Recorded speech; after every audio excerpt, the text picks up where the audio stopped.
This is It's Not What You Know.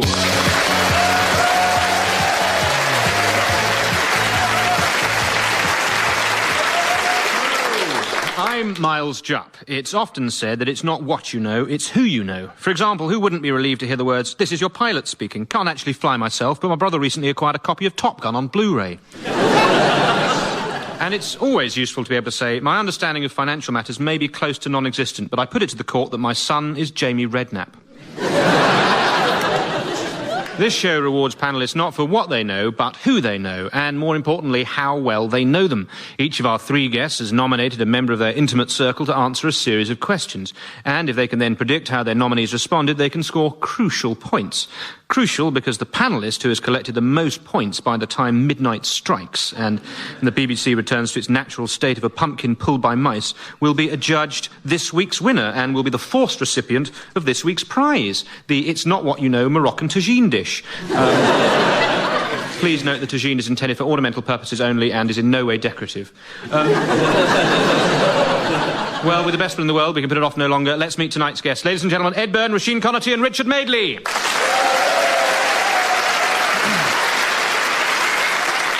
And let us turn first to Ed Byrne, a man whose long and much garlanded career has seen him working as a stand-up comedian, actor, voiceover artiste, and on one occasion, owing to an administrative error, opening the batting for Lancashire in what Wisden subsequently described as 4 days of madness. Ed, was it tough to choose your nominee? No, not really. It's a woman who I've known pretty much all my life, who I've always been very close to, but ironically, never been as close to her as I was the day I met her. Well, let's find out who you decided to go with. My name is Jill. I'm a retired university lecturer. I live in Dublin, and I'm also Ed's mum. Said it's your mother, Jill Byrne. Welcome, Jill. Next we turn to Roisin Connerty. In 2010, she won the Best Newcomer Award at the Edinburgh Fringe, and in 2011, owing to an administrative error, she was placed in sole charge of the UN's multi-billion-dollar aid budget, during what Ban Ki-moon later described as our darkest hour. Roisin, how did you select your spokesperson for tonight? Someone I've known for a very long time. She's also the slowest person I've ever met. Her nicknames are Quick as a Flash or Sausage Fingers. Well, I have to say, that was the big sell, wasn't it? I wrote a dating website thing. She's still single. Oh, really? Well, let's hear for ourselves. Roisin, the person you've nominated is... Hello, I'm Caroline Ginty. I'm from Crouch End in London. I'm an actress and I am Roisin's best friend and also flatmate. Caroline Ginty, ladies and gentlemen, Roisin's best flatmate. And finally, Richard Madeley, disc jockey, columnist, book clubber and a man who, owing to an administrative error, was allowed to present ITV's This Morning for...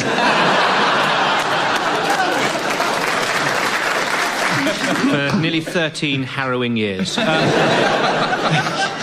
So, Richard, how did you pick your nominee? Well, I really wanted to challenge Radio 4. So I picked a young lady I've known for quite a long time who has the capacity to say more swear words in a single minute than any other person I've ever known. And I didn't think, even with your editing capacity here, that you could possibly cut them all out. So I thought maybe we could get the show, indeed the station, taken off air. You see, it's a worthy aim. Let's have a listen. Hi, my name's Chloe. I am a TV presenter from London, and Richard Madeley is my dad. Well, now that we're all assembled and probably only minutes away from getting it on, it's time for round one, which is called It's What They Know. We telephoned your nominees and asked them what they know about you. All you have to do is second guess how they answered. Ed Byrne, you're first up to the oche. We asked your mum, Jill, what is the thing that most riles Ed about modern life? Oh, gosh, that's a long old list. And something that's been a great boon to my career in that, because anything that riles me about modern life, I tend to put in my act. Right. So she probably knows just as well as anyone who's ever paid 15 quid to see me would know. 15 quid? That's a discounted price. No, I charge my mother 15 quid to see me. I'm going to go with having my luggage lost by airlines, because it's something that has happened to me quite a lot, and mainly has happened to me when I've flown back to visit her and the rest of the family. Well, let's see if that's right. Jill, tell all.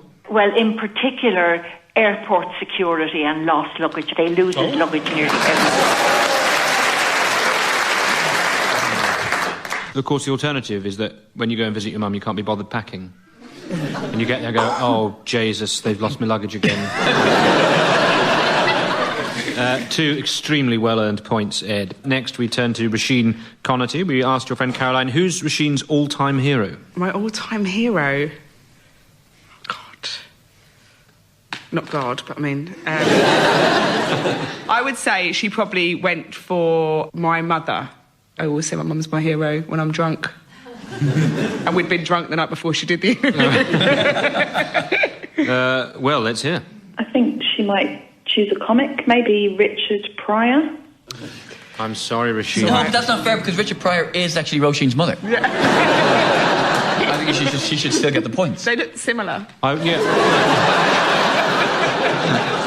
was actually very much regarded as the Richard Pryor of my prep school.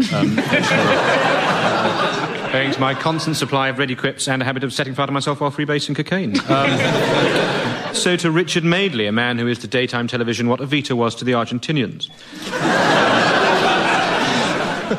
We asked Chloe, who in his long career is the person your dad has most enjoyed interviewing? Most enjoyed? So few to choose from. We were lucky enough to interview both of the Clintons, and I think the better interview and the nicer person, to be honest with you, was Hillary. She was great. It was tricky enough asking Bill about the Monica Lewinsky thing, but it was even trickier asking his wife about the Monica Lewinsky thing. And it was Judy who did it quite brilliantly. So she said, you know what, about 2 or 3 days after your husband came clean, do you remember that terrible phrase that he used?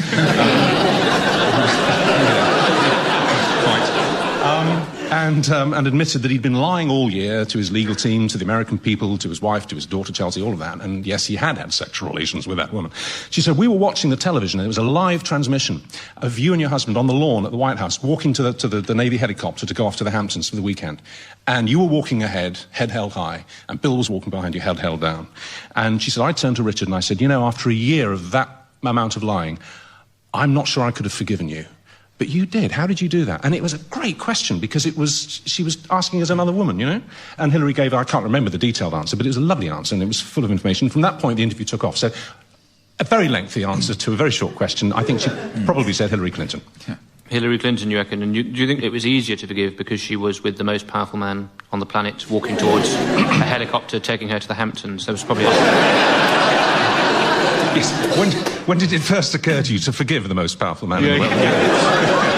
There were things in the pro and con column. Well, I like the fact that you remember every detail of the question asked, but very little of the answer. That speaks volumes about your interview technique. Me. Well, let's find out. Yeah, Bill or Hillary Clinton?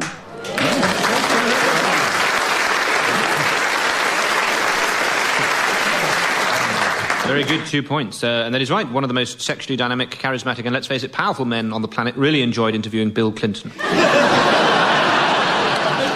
It's back to you, Ed Byrne. Ed, we asked your mother, Jill, has Ed ever won any awards for his acting? Yeah, I have. I have won one single award. I don't know if she'll remember exactly. She might have had to look it up. But I won the Best Supporting Actor at the Monaco International Festival of Non-Violent Film.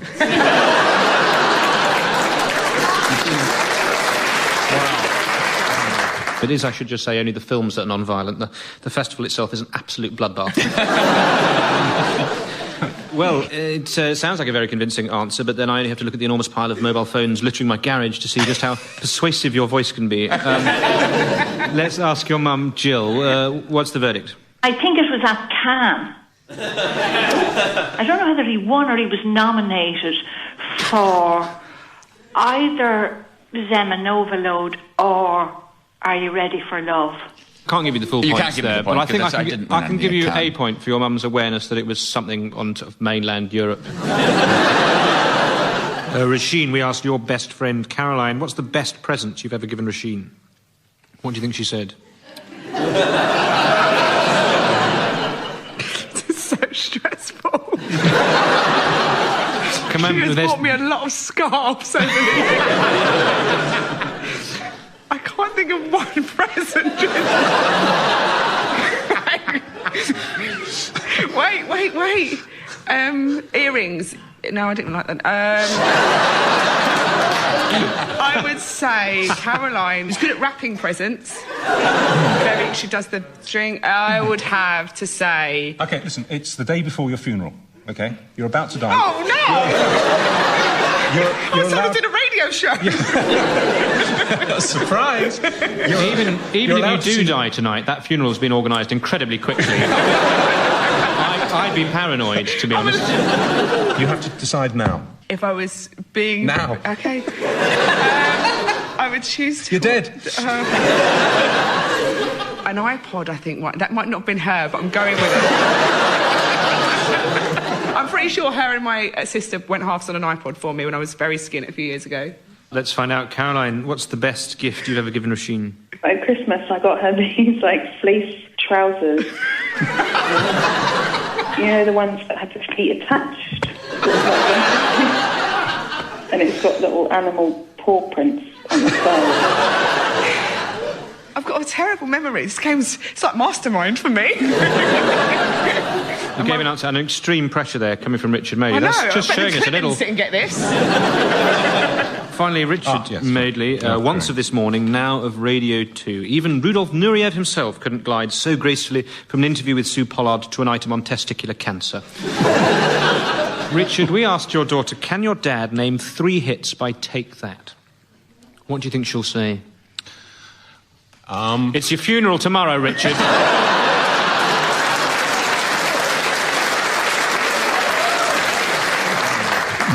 Well, I can't. Mind you, my daughter, who denies this to this day, thought that Want You Back was Wash Your Back. And we had many an argument in the back of the car about that. So, you know, she can talk. Are you made to sit in the back of the car, Richard? I'm tall, it's the way I drive. I think I'll have to say that the answer that she will give is no. Well, Chloe, could your dad do the Take That triple? I think he'll get Want You Back. And then he'll tell a really annoying story about me being a little girl and think it was just...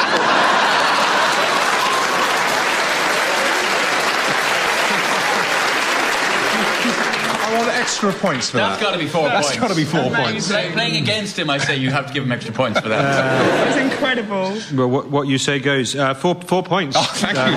Although I think the point should be deducted for the fact that the song's actually called Back for Good. Maybe neither of them knew that. He giveth with one hand and taketh away with the other. Actually, yeah, let's call it 2 points, Richard.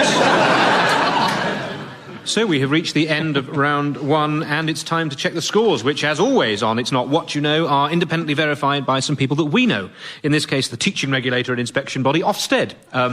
Went out with them the other night, great bunch of lads. No holding back, even on a school night. We can see in 3rd place is Roisin, in 2nd place, Richard, and right out in front, it's Ed.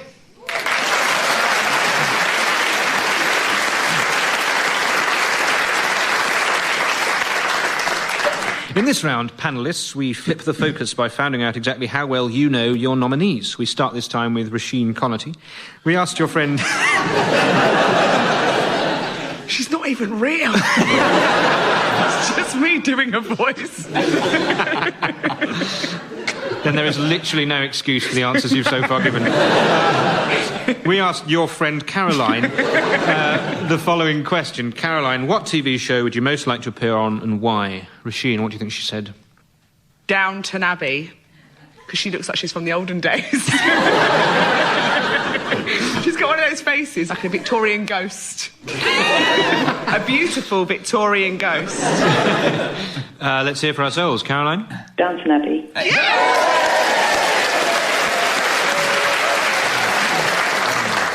Well, I should point out that as Caroline is an actress and Downton Abbey is one of the most successful shows currently on TV, this is a nakedly careerist choice, and one with which I wholeheartedly sympathise. You just can't get seen for the bloody thing. You just can't get seen for it. 2 points. You just can't get seen for the... It's sick-making. Anyway, I mean, some of the people in it, you think of the performances they're giving, but you just can't... Anyway, Next, we turn to Richard Madeley, a man so smooth that if you were to apply a propulsive force on him in any one direction, he would travel at the same speed for an infinite distance. Let's see how well you know your daughter, Chloe. We asked Chloe, what's the most annoying thing about your dad? Do you know what she's going to say? I think what gets her going is when she sees me, I apologise, everybody, opening the fridge, taking the milk carton out and drinking straight from the carton. Richard Madeley drinks milk right out of a carton. Yeah. He lives in an area where they do not deliver. That is heartbreaking. It's not what I imagined. Well, let's learn the truth. Chloe? God, so many. He has a really bad cough and he doesn't know how to cough quietly, and so it's really annoying.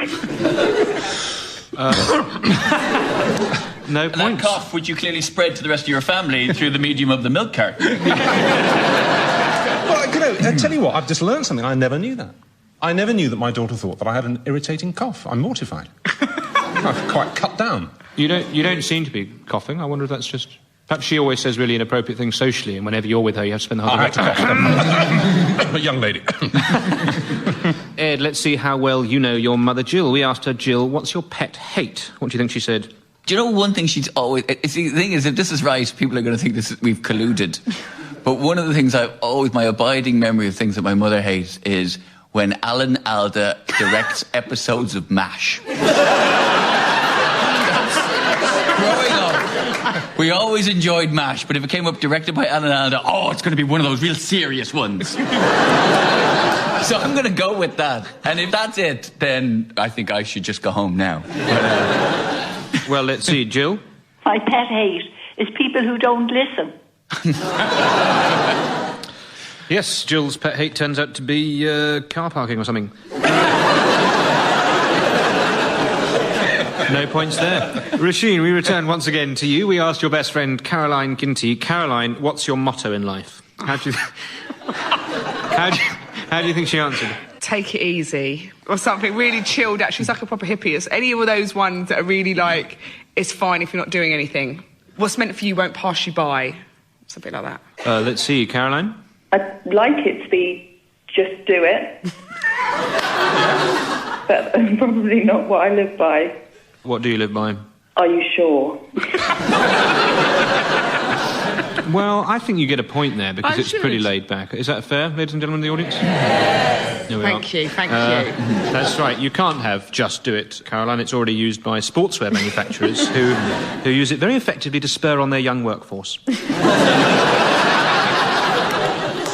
Now to Richard Madeley, a man so smooth that if you were to fire an electron at him, it would come back straight at you at the same angle. And believe me, I speak from bitter personal experience. Richard, we asked your daughter Chloe. Chloe, if you were Prime Minister for the day, what law would you pass? Knowing Chloe as you do, what do you think she said? Blimey. Assuming that she was being light-hearted, that everybody had to go on a crash course on the lifetimes and music of Britney Spears. Whom she worships. Let's reveal all. Chloe, what legislation would you rush through? I know what law I'd pass, actually. I've been saying this since I was a kid. I would make the working week a 4-day week so that the weekend was a 3-day weekend. I have no daughter. That's right. Ever since she was little, Chloe has always wanted to return to the bad old days of early 1974 and the 3-day week. Your daughter's literally 1 day away from becoming Ted Heath. And finally in this round, we move to Ed Byrne. Ed, we asked your mum, Jill, who is your favourite band or recording artist? Who or what do you think she plumped for? There's a number of possibilities. Simon and Garfunkel would be up there, but my little brother, whose name is Paul, was very nearly called Elvis. Sincerely, to this day, he's a bit annoyed that he wasn't. So Elvis, yeah, definitely. Well, let's see. Presley, by the way, as opposed to Costello. Let's see, Jill. Billy Joel. Billy Joel. True. A knife to the heart. Yeah. Words I will be also hard. like a bit of Pearl Jam. Billy Joel, I also like a bit of Pearl Jam. She is quite eclectic, your mother, isn't she? Did they say to her it has to be someone who's still alive? Stop trying to get out on a technicality. Yes. What exactly did you say to my mother to get these lies? And so at the end of that round, it's time to have a look at the scores. In third place is Rasheen, second place is Richard, and still out in front, like a taxi that's missed its turning because his street's ahead, it's Ed Byrne.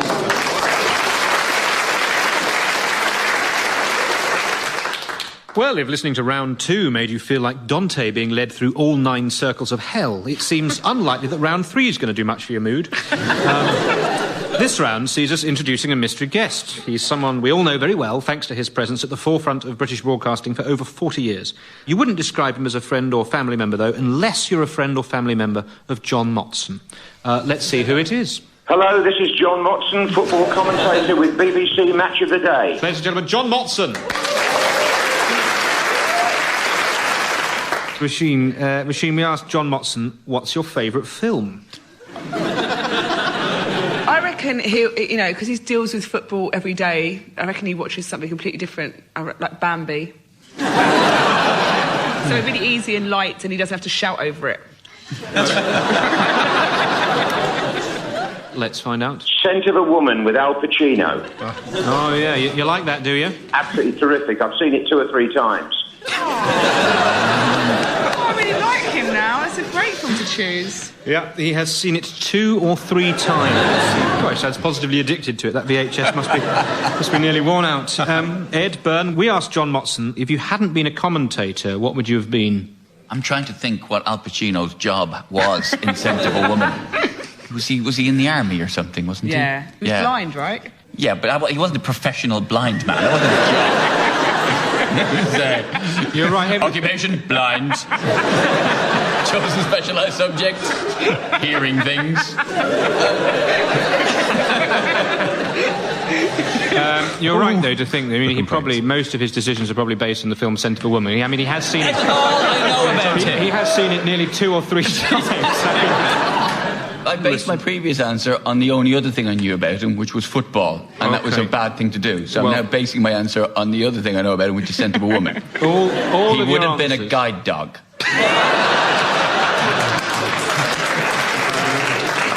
Let's ask Jomo. Probably a London taxi driver, because I'm quite intrigued by routes and streets and names of roads and stuff like that.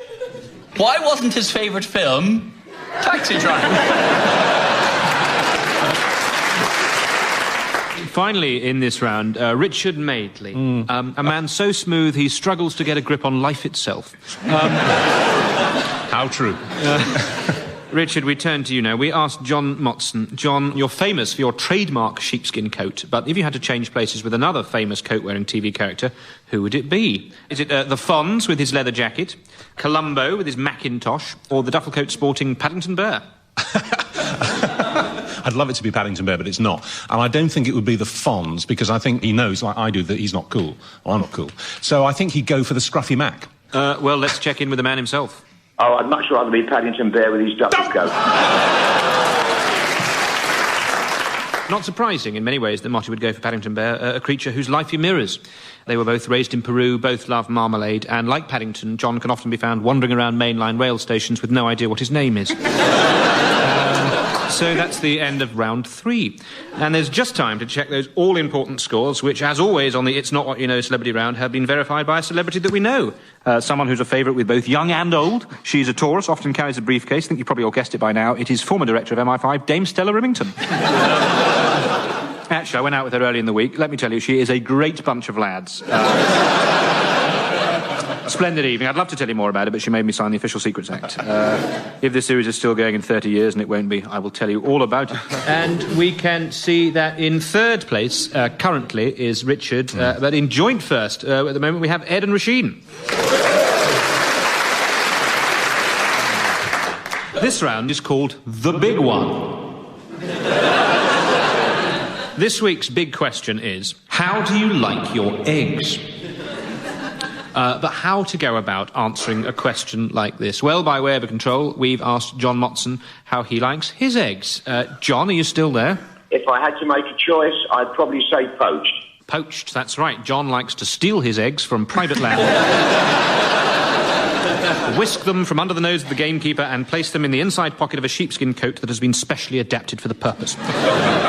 We start with Ed Byrne. How does your mum take her eggs? I'm going to say fried. Let's see if you're right. Fried or lightly boiled, but fried egg, Yes. yeah, for me. She doesn't mess about with Jill. It's very much a case of wham bam, thank you for my egg. To Roisin Conaty, let's see if you can match/better that. How does Caroline enjoy her earths? Fried. Caroline, I like mine with a kiss. How do you like yours? Scrambled.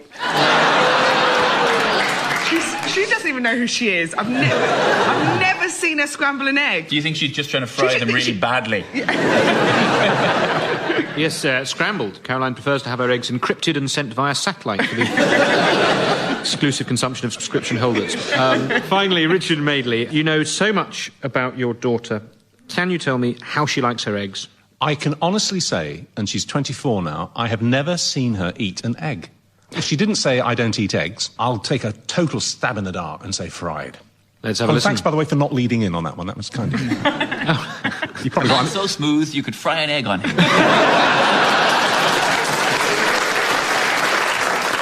Let's have a listen. Chloe, how do you like your eggs? Poached. Wrong on every count. Poached, yes. She too likes her eggs pilfered by a trespasser. Ladies and gentlemen, it's the end of the show. The points have all been safely gathered in and sent to the Far East to be put through an industrial totting process.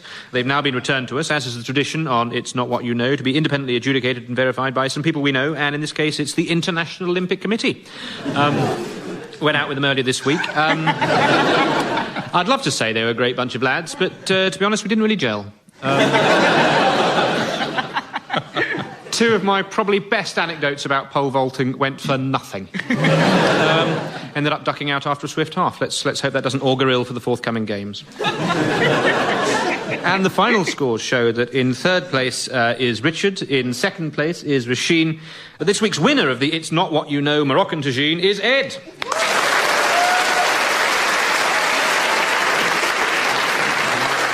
Thank you to our panellists, Ed Byrne and his mum, Jill, Roisin Conaty and her best friend, Caroline, and Richard Madeley and his daughter, Chloe. Thank you also to our special guest voice, John Motson, and thank you to you for listening. I guess after all that, it just goes to show it's not what you know. It's Not What You Know was hosted by Miles Jupp, but largely because his uncle owns the lease on the building. The chairman's script was written by Miles Jupp and James Kettle, but he only got the job because his dad is a member of the same lodge as Alan Yentop. And the producer was Sam Michel, but only because he knows the guy